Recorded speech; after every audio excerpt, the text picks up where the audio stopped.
অসামাজিক কার্যকলাপ করছি যে আমার লজ্জা করবে?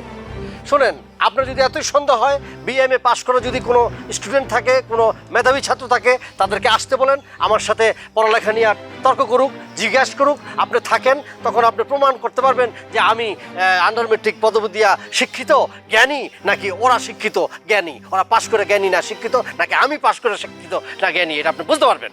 এত কথা কও কিসের জন্যে? হ্যাঁ, কোনো প্রমাণ আদির দরকার নাই তো। তুমি তো কতটুকু শিক্ষিত, তোমার শিক্ষার দৌড় যে কতটুকু আমি ভালো করেই জানি, আমার সে কেউ ভালো জানে না। এই তো আপনি জ্ঞানী মানুষের মতো কথা বলছেন, অল্পতে যে আপনি সবকিছু বুঝতে পারছেন, এটা আমার খুব ভালো লাগছে। মূর্খ জানি কোথাকার। কিছু বলেন না আমাকে? তোমার কি কম, তোমার কিন্তু বলার আছে? নিজের বিবেকের কাছে নিজেকে প্রশ্ন করতেছি। তবে যাই বলেন আর নাই বলেন, আপনি যেভাবে শিক্ষা ছাড়া জ্ঞান অর্জন করছেন এবং আমি যেভাবে পাস না করে জ্ঞান অর্জন করছি, আপনার এবং আমার মতো এরকম যদি আরো কয়েকজন থাকতো, তাহলে গ্রামের উন্নতি হইতো, ভালো হইতো। বুঝছেন চাচা? কি ব্যাপার চাচা, কোনো কথা বলতেছেন না? আপনাকে নিঃশ্বাস হয়ে দিচ্ছেন, একদিকে তাকায় দিচ্ছেন। ঘটনা নেই, আপনাকে বলতে হবে। আমার কথা সবাই বুঝতে পারবে এমন কোনো কথা নাই, সবাই বুঝতে পারবে না।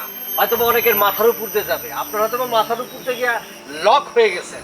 আসলে নিউরো সায়েন্সের যে ব্যাপারটা আছে, আমি বুঝতে পারছি, আপনি মনে হয় নিতে পারবেন না।